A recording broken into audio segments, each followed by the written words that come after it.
I never got the, yo, dude, you're a great drummer. It was always the, dude, your drums sound sick. How do you tune your snare drum? So when more and more people start doing that instead of the former, you're like, okay, maybe I'm good at this and not good at that. So it was kind of a natural progression that led to eventually founding your drum company.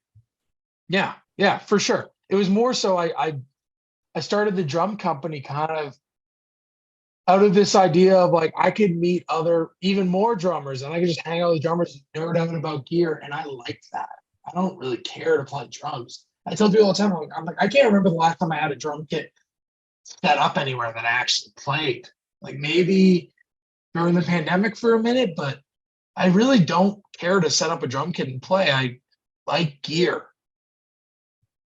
So we have a fan question sent in here. This is from a fan question for you, brother. So this is from Jonathan Weaver. His question is, can you share the idea and meaning behind YC Drum Company? They want to know what that stands for, if there's a special meaning behind the name, and then the idea behind starting the company. So you got into that a little bit already. Yeah. Again, it was just like, you know, I just flunked out of recording school. So I went to a place called the Audio Recording Academy, or Terra is what they kind of shortened it to.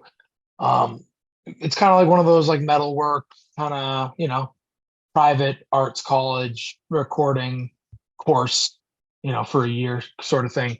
And I was really, really bad at it. Because I just didn't care to be there. I wanted to go on tour and play drums, and that's what I wanted to do. And I was talking about before how people would always come up to me and be like, "Hey, your drums sound great." Well, at that school, people would be like, "Hey, man, can you bring your drums in for my drum lab?" Or, "Hey, man, I'm recording drums tomorrow. Can you swing by in the morning and tune them up for me?" So it was like again one of those things where I was like, "Okay, people seem to like what I do with drums, and way more into gear than anything else."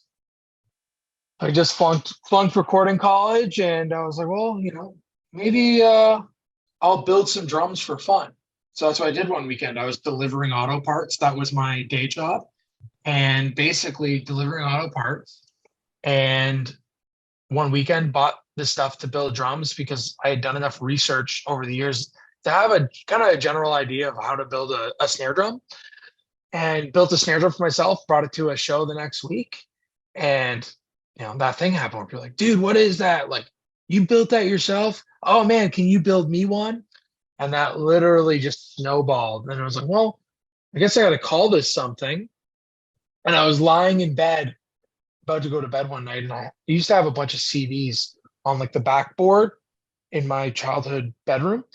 And I was kind of, just looking at CDs, and uh, grabbed the last record